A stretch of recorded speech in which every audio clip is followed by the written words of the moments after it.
मैंने एक हफ्ता पहले एक वीडियो अपलोड करी थी बिग स्कैम एक्सपोज के नाम से। तो आपके हिसाब से इस पूरी लड़ाई में कौन सही है कौन गलत है? नहीं, सिर्फ ये नहीं बोलना है कि आप प्रॉपर लॉजिकली ये बताना है कि अगर मैं सही हूं तो क्यों हूं और अगर मैं गलत हूं तो क्यों हूं। मेरा ये जो ओपिनियन है ना, वो मेरे भाई के भी एक्सपीरियंस पे बेस्ड है, ना कि जस्ट मैं आपका या किसी और का व्यू देख कर आई हूँ।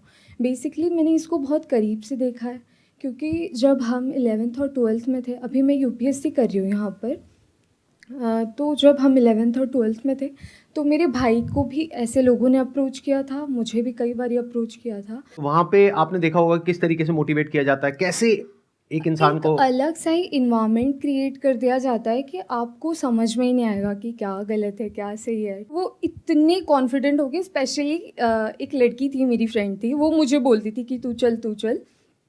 तो हमेशा उसके स्टेटस पे मुझे यही दिखता था कि कोई BMW के साथ फ़ोटो पोस्ट कर रहा है। Exactly guys, I am not lying. तो कोई मर्सिडीज़ के साथ डाल रहा है। तो भाई ने भी मुझे कल ये बात बताई कि ये सब फेक होता है। अगर प्रोडक्ट बेचना तो आप सिंपली बेच दो ना, कि हाँ साबुन है 10 रुपए का, ले लो। उसके पीछे आप BMW क्यों दिखा रहे हो, जो कि वो पॉसिबल नहीं है। Exactly, that is the truth. कुछ लोगों को ये लग रहा है कि ये लड़ाई मेरे और विवेक बिंद्रा के बीच में है, जबकि ऐसा कभी था ही नहीं। ये कुछ लोग समझ रहे हैं या वो खुद समझ रहे हैं। ये लड़ाई एक्चुअल में सच और झूठ की है। ये लड़ाई एक्चुअल में सही और गलत की है। सर इसमें गलत क्या है वैसे?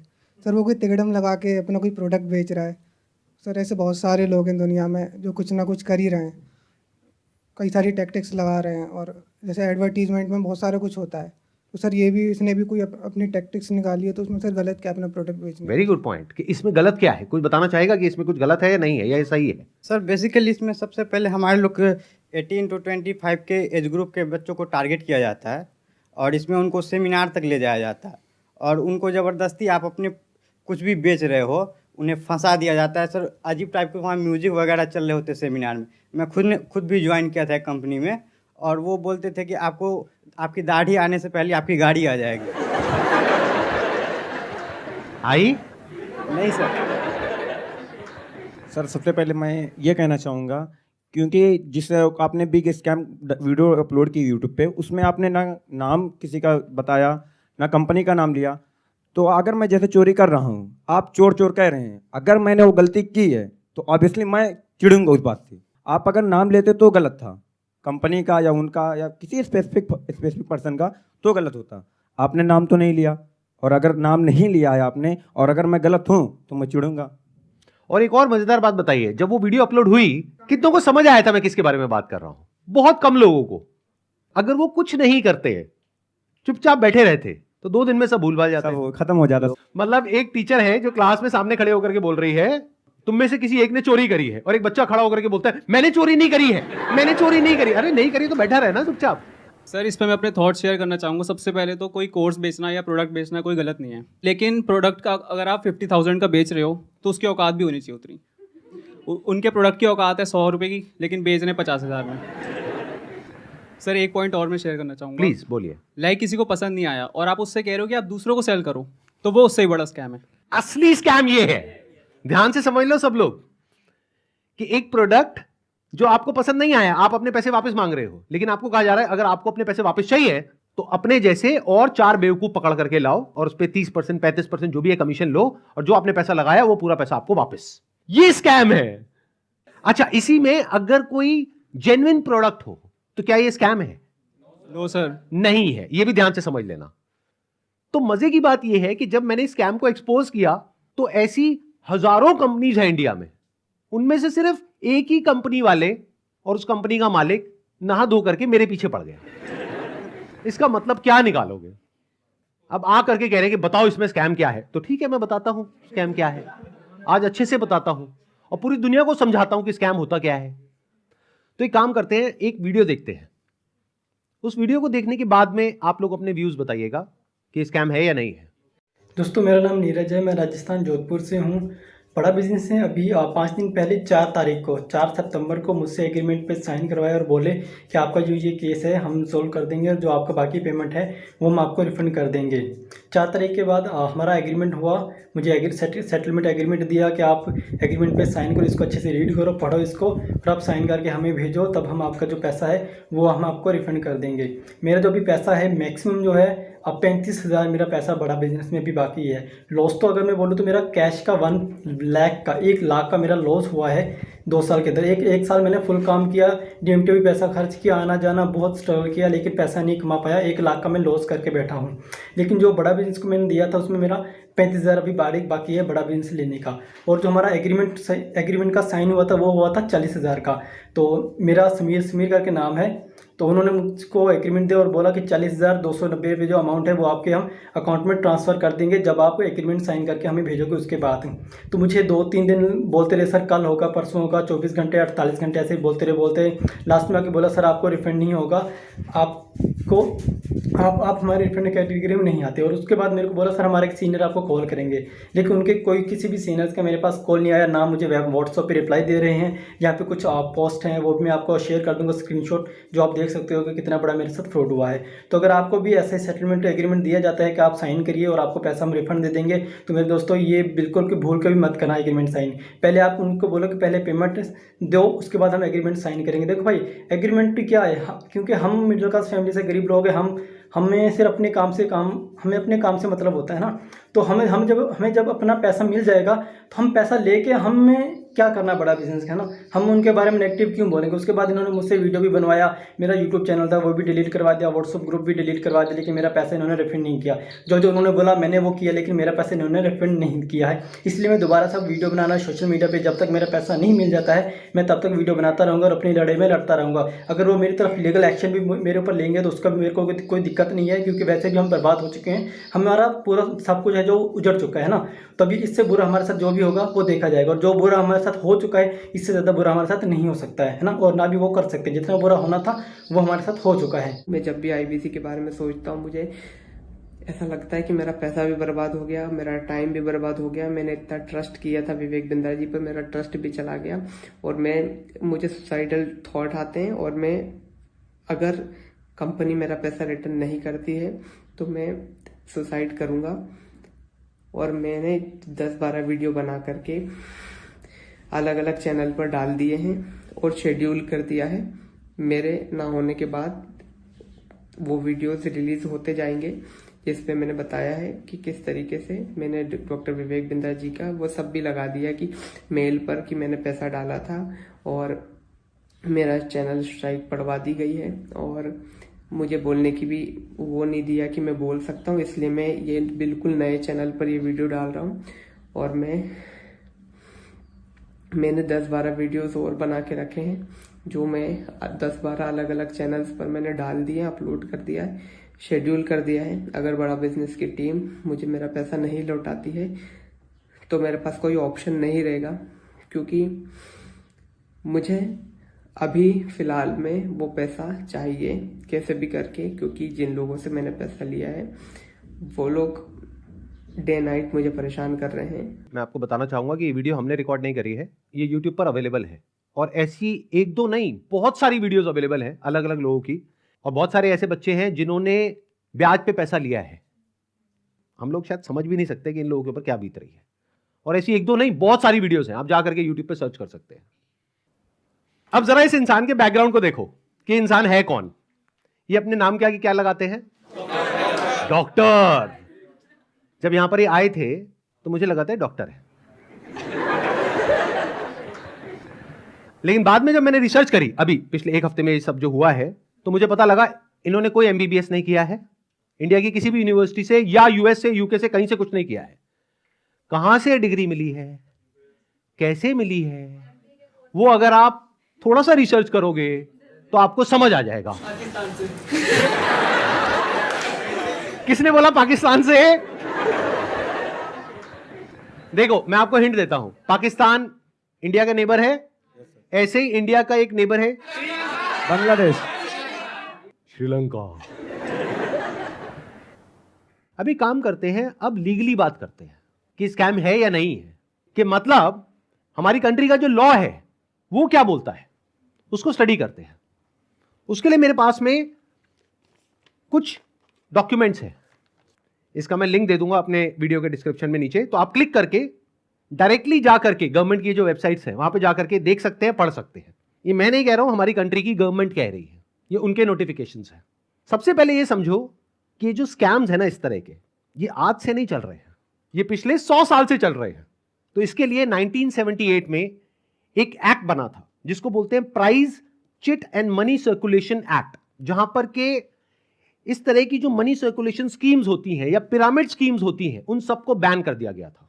मतलब क्या कि अगर आप एक कंपनी खोलते हो और किसी से पैसा लेते हो, फॉर एग्जांपल मैंने एक कंपनी खोली, वहां पे मैंने आपसे 1 लाख रुपए लिया और आपको बोला कि आप आगे किसी को ज्वाइन करा दो, तो जब आपने किसी को आगे ज्वाइन कराया, अपने फ्रेंड को, रिलेटिव को, किसी को भी और कैसे भी, तो उसमें आपको कितना मिला? 30,000। 70,000 किसको मिला? कंपनी को। तो ये स्कीम इस तरीके से आगे बढ़ती रहती है, यानी वो जो पैसा आ रहा है वही पैसा पब्लिक से लेकर के पब्लिक में ही रोटेट कर दिया जाता है। और एक ऐसा पॉइंट आता है जब जा करके पूरा का पूरा जो पिरामिड है ये कोलैप्स कर जाता है। तो यहां पर जो लोग टॉप पे बैठे होते हैं वो तो पैसा कमा लेते हैं, बट जो बॉटम ऑफ द पिरामिड है उन सबका पैसा डूब जाता है।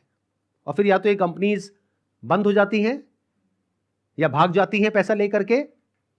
पास्ट में ऐसा बहुत कंपनीज ने किया है, उसमें से बहुत सारी कंपनीज के जो ओनर्स हैं वो आज जेल में हैं। तो ये एक प्रॉपर स्कैम है जिसको गवर्नमेंट ने बैन किया हुआ है। फिर सवाल उठता है कि जब ये बैन है तो लोग कैसे कर रहे हैं? देखो, ध्यान से सुनो, ध्यान से समझो। आपसे अगर मैं पैसा लेता हूं और आपको बदले में कुछ नहीं देता हूं तो वो तो इलीगल है। लेकिन मान लो मैंने आपसे पैसा लिया 50,000 रुपए, बदले में आपको एक 50 रुपए का प्रोडक्ट दे दिया, तो क्या वो लीगल है? इलीगल है?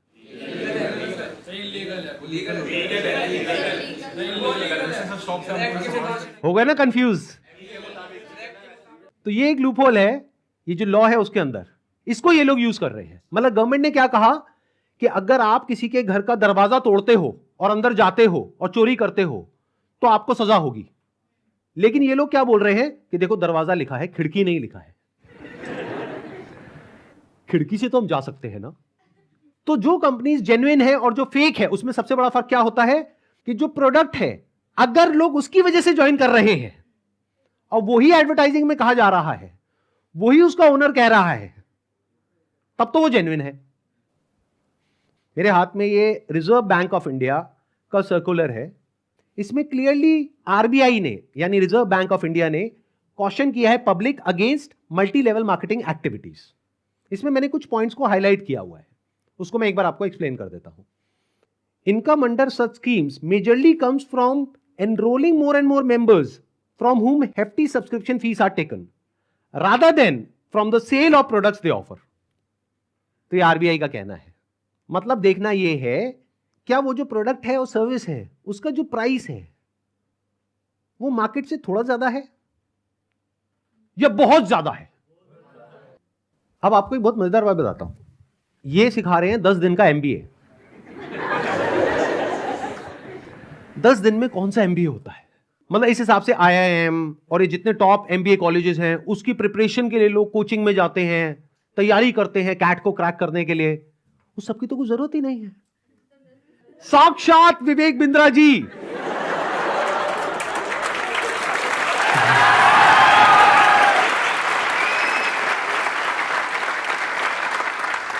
आपके सामने 10 दिन तक रोज प्रकट होंगे और आ करके आपको 10 दिन में एमबीए करा देंगे।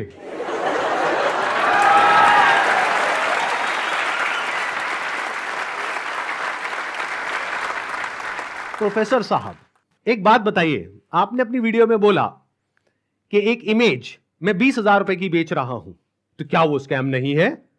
और वो 50,000 का कोर्स बेच रहे हैं तो वो स्कैम है? इसका क्या मतलब है? मतलब भाई साहब ये है कि मेरी जो 20,000 की इमेजेस हैं वो कौन खरीदता है? आप में से कोई भी है जिसने आज तक मेरी कोई भी इमेज खरीदी? Not even a single person. तो हमारी इमेजेस कौन खरीदता है? जो बड़ी बड़ी कंपनीज हैं, बड़े बड़े ब्रांड्स हैं जिनकी टर्नओवर हजारों करोड़ रुपए की है, वो 20,000 रुपए की इमेज खरीदते हैं। क्यों खरीदते हैं? क्योंकि अगर वो इमेजेस हमसे नहीं खरीदेंगे और खुद शूट करेंगे तो उनका खर्चा आएगा 5 से 10 लाख रुपए, और वो इमेज कितने में मिल गई? 20,000 रुपए में। हमने जब वो शूट किया तो हमने 10 लाख रुपए लगाया, तब जाकर के 20,000 में एक इमेज बेची। तो इसमें किसका फायदा है? उस कंपनी का भी फायदा है और हमारा भी फायदा है। इसको बिजनेस बोलते हैं।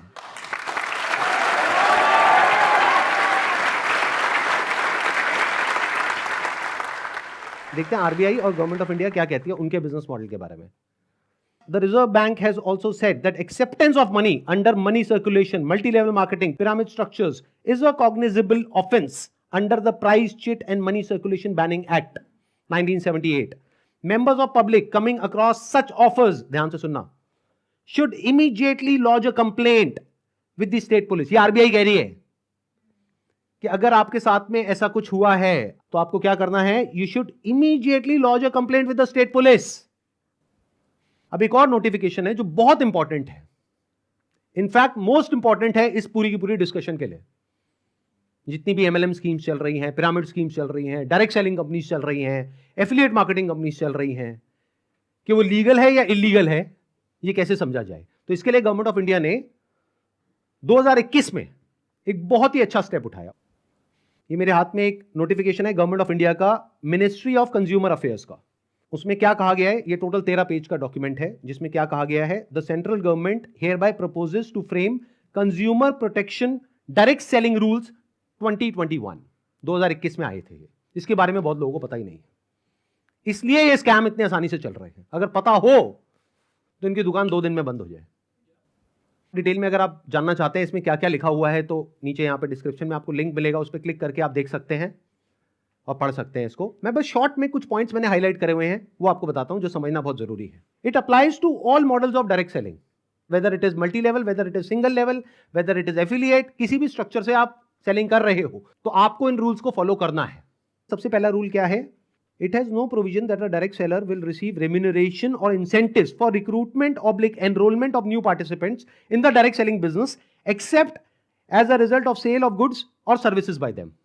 मैं इसको थोड़ा सरल भाषा में ट्रांसलेट करके बताता हूं। इसमें कहा जा रहा है, आप अगर एक डायरेक्ट सेलिंग कंपनी हो तो आपकी कंपनी में जो डायरेक्ट सेलर्स हैं उनको जो पैसा मिल रहा है या इंसेंटिव मिल रहा है या कमीशन मिल रहा है, वो नए मेंबर्स को एनरोल करने पर नहीं मिलना चाहिए, बल्कि वो मिलना चाहिए for sale of goods or services by them. वो जो कंपनी गुड्स और सर्विसेज दे रही है उसकी वैल्यू क्या है? अब ये कौन डिसाइड करेगा? जिन्होंने वो परचेज किया। अगर तो उन्होंने 50,000 का कोर्स परचेज किया इनकी कंपनी से और वो सब सेटिस्फाइड है तो कोई प्रॉब्लम ही नहीं है। बट अगर उसमें से 99% लोग सेटिस्फाइड नहीं और अपना पैसा वापस मांग रहे हैं और ये पैसा वापस नहीं कर रहे हैं तो ये स्कैम है ना। बिंद्रा जी आपने पूछा था ना क्यों है ये स्कैम, तो बता रहा हूं आपको। इसमें कहा गया है, इट अलाउज और provides for a buy back or repurchase policy for currently marketable goods which are not unpacked or services sold to the participant at the request of the participant at reasonable commercial terms। मतलब कि कोई buyback का option होना चाहिए। किसी company ने आपको 50,000 रुपए के कुछ प्रोडक्ट्स या सर्विसेज दे दी, अब आप कहते हो मेरे किसी काम की नहीं है, तो अब आप उसका क्या करोगे? उस कंपनी को एक बायबैक पॉलिसी देनी पड़ेगी। अब देखना, ध्यान से सुनना, ध्यान से समझना। बायबैक आप किस चीज पर दे सकते हो? जिसकी कोई मार्केट वैल्यू हो। मतलब कि गवर्नमेंट क्या कह रही है यहां पर कि आप कोई ऐसा प्रोडक्ट बेचो डायरेक्ट सेलिंग में जिसकी कोई मार्केट वैल्यू हो, क्योंकि अगर 3 महीने बाद वो इंसान आकर के कहता है कि ये लो आपके प्रोडक्ट्स वापस, तो उस कंपनी को पता है कि ये प्रोडक्ट्स पैक्ड हैं, तो ये प्रोडक्ट्स हम किसी और को दे देंगे, तो ना कंपनी का नुकसान हुआ ना कस्टमर का नुकसान हुआ। बट अगर कुछ आपने ऐसा बेच दिया है जिसकी कोई मार्केट वैल्यू नहीं है, फॉर एग्जाम्पल आपने कोर्स खरीदा इनसे, अगर आप जा करके किसी को बोलते हो कि कोर्स मैंने 50,000 का लिया है, आपको 5,000 का देती हूं, ले लो, कोई लेगा? 500 रुपए का लेगा? तो इसकी मार्केट वैल्यू क्या है? Zero. It is a clear violation of this act. इसलिए ये स्कैम है Bindra ji.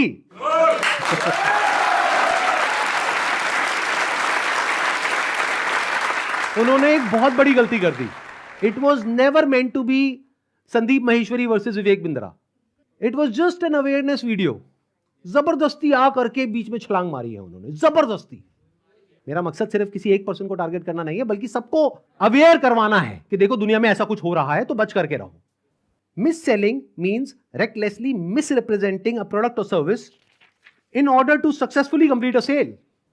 It also includes providing consumers with misleading information about a product or service. This can involve omitting key information, मतलब key information आप उनसे छुपा रहे हो about a product, or providing information that makes the product appear to be something it is not. मतलब कि अगर सरल भाषा में बोला जाए तो आप ऐसा नहीं कर सकते कि आप दिखा कुछ और रहे हो और दे कुछ और रहे हो। उन्होंने अपनी एक वीडियो में नहीं, पता नहीं कितनी वीडियोस में खुलेआम खुद उन्होंने, विवेक बिंद्रा ने खुल करके बोला है कि अगर आप महीने का 10 लाख रुपए नहीं कमा सके तो मैं आपके सारे पैसे वापस कर दूंगा। अब एक सबसे इंपॉर्टेंट क्लॉज आ रहा है, इसके बाद मैं एक वीडियो प्ले करूंगा। क्लॉज नंबर 7 का 2E एक पर्टिकुलर क्लॉज है जो सबसे इंपॉर्टेंट है इस पूरे के पूरे सर्कुलर में। इसको ध्यान से सुनना, ध्यान से समझना।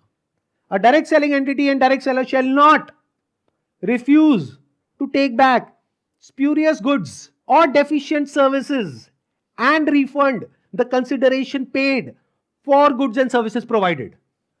इससे कोई फर्क नहीं पड़ता कि आपने उस कंपनी के साथ में क्या एग्रीमेंट किया है, फर्क इससे पड़ता है कि लॉ क्या है।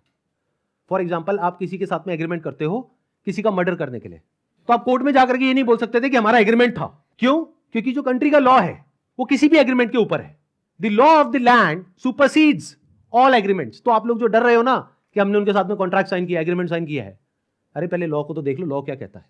अगर लॉ के हिसाब से वो गलत है तो गलत है, नो मैटर कि उसने आपके साथ क्या एग्रीमेंट किया है।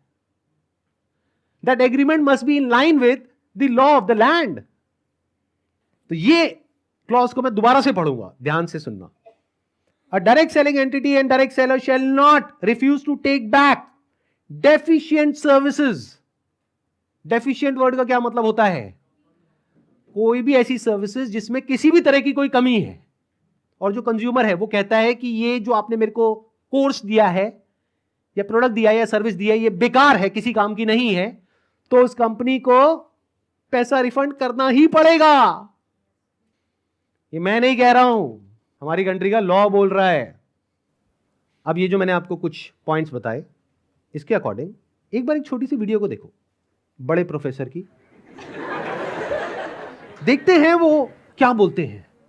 मैं आपको अपना व्हाट्सएप का नंबर दूंगा, ईमेल एड्रेस दूंगा, वहां बोल दीजिए आकर के पैसे ले जाइए। नहीं भी आना तो आप ईमेल कर दीजिएगा, आपको पैसे आपके अकाउंट में ट्रांसफर हो जाएंगे। तो आप या तो 50-60 हजार रुपए वापस ले जाइए या लाखों लाखों लाखों रुपए हर महीने कमा लीजिए, दोनों में से कुछ भी कर लीजिए। भाई अगर मैं आपको पैसा कमाने के लायक नहीं बना सका तो मेरे को क्या हक बनता है आपसे पैसे लेने का? 100% कैश बैक गारंटी, यानी कि कुछ और खरीदना चाहे अपग्रेड, लोएस्ट प्राइस गारंटी। ये कौन दे सकता है? कोई नहीं दे सकता है, इसलिए हमने ये खुल के दिया है। आपके तो रिस्क को खत्म कर दिया ना, आपसे कह रहा हूं, आपके जो रिस्क को खत्म कर दिया, आपका रिस्क तो रिवर्स हो गया, गेम चेंज कर दिया पूरा। इसीलिए अभी तुरंत फोन लगाएं और पूछे अपने काउंसलर से कि मैं अपने बिजनेस में कैसे सफल होऊंगा। अरे आपसे बोल रहा हूं, पूछने में क्या जा रहा है, पैसे तो नहीं लग रहे। हाँ, फोन करने पे पैसे नहीं लगते, पता लगाओ, अभी फोन लगाओ और पूछो भाई मेरा बिजनेस सफल कैसे होगा। अगर मैं विवेक बिंद्रा आपको आकर के प्रॉमिस दे रहा हूं 100% मनी बैक गारंटी, वो इसीलिए दे रहा हूं। हमने मनी बैक गारंटी लॉन्च करी है। What is money back guarantee? अगर कोई भी हमारे साथ आईबीसी बनता है और वो चाहता है कि मैं पैसे कमाऊं और वो हमारे साथ पैसे नहीं कमा पाता, तो नो क्वेश्चंस आस्क्ड, उसका पैसा उसको वापस कर दिया जाएगा। That's called money back guarantee. दम नहीं है किसी में ये बोलने का जो हम बोल रहे हैं। गारंटी दे रहा हूं, 10 लाख रुपए महीना पे आप पहुंचेंगे, नहीं पहुंचे तो मेरे पास आके पैसा वापस मांग लेना। बड़े बड़े क्लेम्स कर दिए, एक बार समझने की कोशिश करते हैं क्या वो प्रैक्टिकली पॉसिबल है या नहीं है। इन्होंने कहा कि मैं अगर आपको महीने का 10 लाख रुपए कमाने के लायक नहीं बना सका तो अपने पैसे वापस ले जाइए। साल का 1 करोड़ रुपए अगर ये देना चाहते हैं आप लोगों को और 1 लाख लोग इनकी कंपनी में ज्वाइन कर चुके हैं, तो कितना पैसा चाहिए? 1 लाख करोड़ रुपए। तो हमारी टीम ने क्या किया, इनके जो फाइनेंशियल्स हैं उसको चेक किया कि भाई अगर 1 लाख करोड़ देना है तो कंपनी की टर्नओवर होनी चाहिए ना 2-3 लाख करोड़ की, क्योंकि वो भी तो कमाएगी ना। उनकी टर्नओवर पता है कितनी है पिछले साल की? 172 करोड़। अगर उसमें से मान लेते 30% भी वो कमीशन देते हैं अपने आईबीसीज को, कितना पैसा उन्होंने डिस्ट्रीब्यूट किया इस स्कीम में? 50 करोड़। तो कितने लोगों के हाथ में आया 1-1 करोड़? 50 बस। और बाकी लोगों का क्या हुआ? उनके हाथ में क्या आया? 0। कि अगर वो चाहे भी तो ये जो बड़े बड़े क्लेम्स कर रहे हैं इसको पूरा नहीं कर सकते। पहले तो ये जो क्लेम्स कर रहे हैं वही सब इलीगल है। This is complete scam. अरे यही तो उन सब लोगों ने किया जो हमारा देश छोड़ करके भाग गए हैं। पब्लिक से पैसा ले लिया या बैंक से पैसा ले लिया, और जब बैंक आया पैसा वापस मांगने के लिए जो उसका हक है, तो उन्होंने कहा हमारे पास तो नहीं है देने के लिए, वो तो हमने पार्टीज में खर्च कर दिया। वो मेरी बर्थडे पार्टी थी ना, वहां पे डांस करने में बहुत मजा आ रहा था। अब हमें क्या करना चाहिए? क्या बस ऐसे स्कैम होते रहे सोसाइटी में और हम बैठ करके तमाशा देखते रहे? सर, हमें एक्शंस लेना चाहिए। फर्स्ट ऑफ ऑल एफआईआर जिनके साथ हुआ है उन्हें एफआईआर फाइल करना चाहिए। लॉ को एक बार देखना चाहिए। नहीं समझ आ रहा है तो जिसको समझ है लॉ की उसके पास जाना चाहिए, उससे समझना चाहिए। एंड पिटिशन नाम की चीज़ होती है, पब्लिक इंटरेस्ट लिटिगेशन, तो वो फाइल करनी चाहिए उनके खिलाफ, जिससे जो ये स्कैम्स हो रहे हैं वो ख़त्म हो। बिकॉज मॉरली ये मतलब गलत है। जिनका पैसा जा रहा है वो डिप्रेशन में जाके गलत कदम भी उठा सकते हैं, एंड इससे हमारे देश का यूथ ख़त्म होता जा रहा है जो इस देश को आगे लेके जाएगा। सो जो लीगल एक्शंस हैं वो लेने चाहिए। इस एक्शन को हम दो कैटेगरीज में डिवाइड कर रहे हैं। एक वो जिनके साथ में स्कैम हुआ है, एक वो जिनके साथ में नहीं हुआ है। मान लेते हैं 1 लाख लोग हैं जिनके साथ में स्कैम हुआ है, यानी कि उनका पैसा ये कंपनी मार करके बैठी है और वापस नहीं कर रही है। तो उन्हें क्या करना चाहिए? सबसे पहले जा करके एफआईआर करनी चाहिए। अगर वो पुलिस वाले एफआईआर नहीं करते हैं तो उनको सारे सर्कुलर्स दिखाने चाहिए कि भाई आरबीआई ने कहा है, आप ये लिख करके दे दो हमको कि आप एफआईआर नहीं कर सकते इनके अगेंस्ट। तो उन्हें एफआईआर लॉन्च करनी ही पड़ेगी। और अगर इंडिया के अलग अलग पार्ट्स में बहुत सारे लोग इस तरीके से एफआईआर लॉन्च करते हैं, तो जितनी भी हायर अथॉरिटीज हैं लाइक सीबीआई एंड ईडी, वो सब एक्शन में आ जाएंगी। मतलब उनको भी आइडिया लगेगा कि ये कोई छोटा मोटा स्कैम नहीं है, 500 करोड़ का स्कैम है, छोटा अमाउंट नहीं होता है। और ये पैसा किसका है? पब्लिक का है। और पब्लिक में भी एक बार को मान लो किसी 50-60 साल के आदमी का होता तो मुझे इतना दर्द नहीं होता। 18-19 साल के बच्चे का है जिसकी जेब में 50 रुपए नहीं होते हैं। तो पहला क्या है, अगर आपके साथ में ऐसा कुछ हुआ है तो नंबर 1 एफआईआर लॉन्च करो। नंबर 2, अभी तक मैं इसमें डायरेक्टली इन्वॉल्व नहीं था लेकिन अब हो गया हूं, तो अब आप लोग अकेले नहीं है। मेरा एक सिंपल सा प्लान है कि मैं अपने चैनल पर मोनेटाइजेशन ऑन करूंगा, वहां से मेरे पास में कुछ पैसा आएगा। मान लो 2-3 महीने में मेरे पास में 1 करोड़ रुपए आ जाता है, तो इस 1 करोड़ को मैं यूज करूंगा इंडिया की सबसे अच्छी लॉ फर्म को हायर करने के लिए, जो कि इन लोगों को रिप्रेजेंट करेगी जिनके साथ ये स्कैम हुआ है। उसका पैसा कहां से आएगा? मेरे चैनल पे जो एड्स रन होंगी अगले 2-3 महीने तक, वहां से आएगा। अगर उस पैसे की मुझे जरूरत पड़ी तो, अगर उतना पैसा मैं खुद अरेंज कर पाया तो मैं एड्स ऑन नहीं करूंगा, लेकिन अगर मैं अपने बेस पे अरेंज नहीं कर सकता हूं तो मैं एड्स ऑन कर दूंगा। तो तैयार रहना, कल को बोलना मत कि एड्स कहां से ऑन हो गई।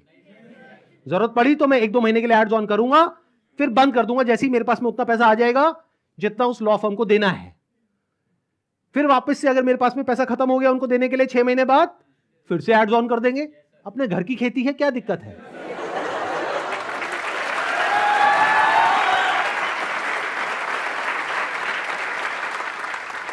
तो अब आप लोगों को क्या करना है, जिनके साथ में स्कैम हुआ है हमको ईमेल करिए। हमारा एक ईमेल आईडी है legal@sandeepmaheshwari.com। और आप लोग क्या कर सकते हैं जिनके साथ में स्कैम हुआ है, आरबीआई का हम एक लिंक यहां पर नीचे डिस्क्रिप्शन में पोस्ट करेंगे, एक तो इन सर्कुलर्स का, प्लस आरबीआई के जितने भी ऑफिसेज हैं अलग अलग स्टेट्स में, वहां पर जो उनके रिप्रेजेंटेटिव्स हैं उनका।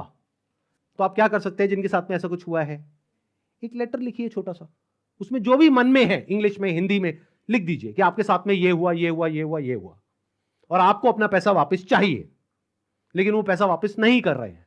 और साथ में सारे जो प्रूफ्स हैं, जो भी आपने पेमेंट करी, जो भी आपका रजिस्ट्रेशन नंबर है, वो सब अटैच करिए। इसको पोस्ट करिए, एक आरबीआई में और एक मिनिस्ट्री ऑफ कंज्यूमर अफेयर्स में। अगर ये करते हैं तो क्या होगा? सोचो उनके पास में हजारों लेटर्स पहुंच जाते हैं तो क्या होगा? तो गवर्नमेंट की जो भी सीनियर अथॉरिटीज हैं वो सब एक्शन में आ जाएंगी। अगर आपको बहुत ज्यादा डर लगता है कि पता नहीं क्या हो जाएगा, क्योंकि ये आदमी है तो थोड़ा अजीब। अभी जो कल वीडियो में आया है ये, इसने आकर के एक बार नहीं बार बार मुझे धमकियां दी है, 1 हफ्ते में देखो मैं तुम्हारे साथ क्या करता हूं। भाई तू क्या करेगा? कर ले, अभी कर ले। मैं नहीं डरता भाई, दिखता नहीं है मेरी आंखों के अंदर। मेरे को मत डराने की कोशिश कर बार बार, तू अपनी आंखें दिखा कर।